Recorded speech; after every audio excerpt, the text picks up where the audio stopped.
Hi, this is Dr. Chris Wilson with Think PT, here to talk about planks. Planks are a great activity both in terms of fitness and rehabilitation. They can be a great tool when applied with the proper process and methodology, and when they're progressed appropriately. Three common mistakes that I see made with planks are: number one, progressing too quickly into more advanced levels of planks. Number two is holding static planks for too long. And the third is generally about form. In particular, I hear people say that they feel planks in their back or that it bothers their back. The problem with this is that this exercise is a core or abdominal exercise.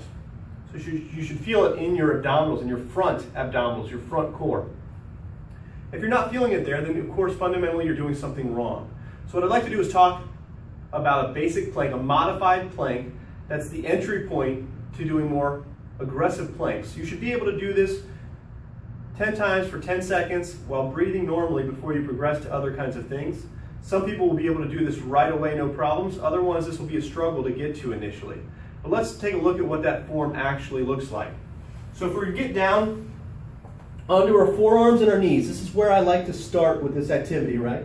And you'll notice I've got a nice flat back, and it looks like my bottom's almost tucked underneath me in this position. In this position, I can feel my abdominals working, and if I were to touch them, squeeze them, I can feel that they're tight there.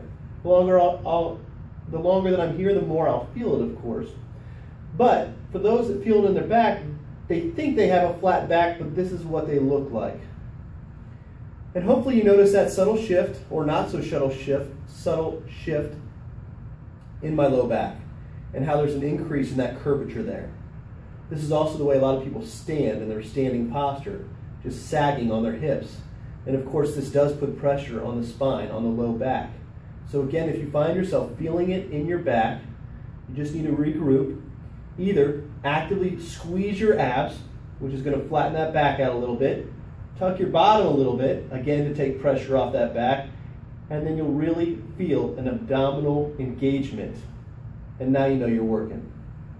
This has been Chris Wilson with Think PT, and that's how you do planks.